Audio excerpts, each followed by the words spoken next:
Sadiq women university syndicate additional secretary HED की गैर कानूनी सदारत, कानून की धज्जियां, तफसीलात मियां गफ्फार की रिपोर्ट में। Government Sadiq college women university Bahawalpur में सिंडिकेट के इजलास के इनेकाद ने आला तालीमी निज़ाम की कानूनी साख पर संगीन सवालात खड़े कर दिए हैं। ज़राए के मुताबिक हालिया सिंडिकेट इजलास की सदारत additional secretary higher education department Punjab Zahida Azhar ने की। हालांकि वो ना तो इस सिंडिकेट की रुकन है और ना ही कानून के तहत वो इस इजलास की सदारत की मजाज थी। यूनिवर्सिटी एक्ट और मुतालिका कवानीन के मुताबिक सिंडिकेट के बुनियादी मेंबरान में सूबाई वजीर तालीम बतौर प्रो चांसलर और सेक्रेटरी हायर एजुकेशन डिपार्टमेंट शामिल होते हैं। कानून वाज़ेह है कि सिंडिकेट की सदारत सूबाई वजीर तालीम बतौर प्रो चांसलर करेंगे और उनकी गैर मौजूदगी में वो अपनी सदारती पावर किसी भी सिंडिकेट मेंबर को मुंतकिल कर सकते हैं। सूबाई वजीर तालीम ने अपनी सदारती power secretary higher education department को दी, जो कि कानून के ऐन मुताबिक इकदाम था, मगर असल संगीन इन्हिराफ इस वक्त सामने आया जब सेक्रेटरी हायर एजुकेशन डिपार्टमेंट की गैर मौजूदगी में यही पावर एडिशनल सेक्रेटरी को मुंतकिल कर दी गई, जबकि कानून ऐसी किसी मजीद मुंतकिली सब डेलीगेशन की इजाजत नहीं देता। कानूनी माहिरीन इस इकदाम को खुली गैर कानूनी सब डेलीगेशन करार दे रहे हैं। इंतजामी और आईनी कानून का मारूफ उसूल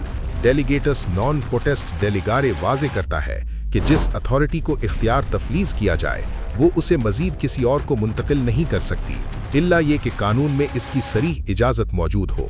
इस उसूल का मकसद यही है कि इख्तियार के इस्तेमाल में जवाबदेही बरकरार रहे और फैसला साजी वही अथॉरिटी करे जिस पर एतमाद किया गया हो। माहिरीन के मुताबिक सेक्रेटरी हायर एजुकेशन डिपार्टमेंट अपनी गैर मौजूदगी में किसी एडिशनल सेक्रेटरी को अपनी इंतजामी जिम्मेदारियां या बतौर मेंबर नुमाइंदगी तो दे सकते हैं, मगर सूबाई वजीर तालीम की जानिब से तफवीज़ करदा सदारती पावर को आगे मुंतकिल करना सरासर गैर कानूनी है।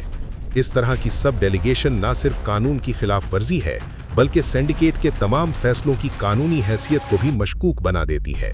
सवाल ये भी उठाया जा रहा है कि अगर सिंडिकेट की सदारत ही गैर कानूनी हो तो इस इजलास में किए गए फैसले, मंजूरियों और पॉलिसी इकदामात की क्या हैसियत रह जाती है? क्या ये फैसले अदालत में चैलेंज होने की सूरत में बरकरार रह सकेंगे? तालीमी हलकों ने मुतालबा किया है कि इस गैर कानूनी इकदाम की फौरी इंक्वायरी की जाए, जिम्मेदारान का तयन हो और सिंडिकेट के इस इजलास को कालअदम करार देकर तमाम फैसलों का असर-ए-नौ कानूनी तरीके से जायजा लिया जाए।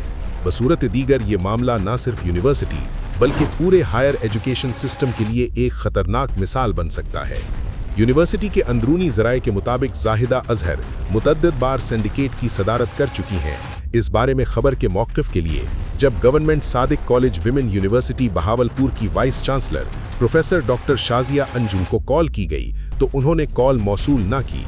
इस बारे में registrar government Sadiq college women university Bahawalpur की रजिस्ट्रार का मौक़िफ़ था कि पावर्स सूबाई वजीर की जानिब से दी गई हैं। Secretary higher education department Punjab और एडिशनल सेक्रेटरी जाहिदा अजहर ने इस खबर पर कोई मौक़िफ़ न दिया।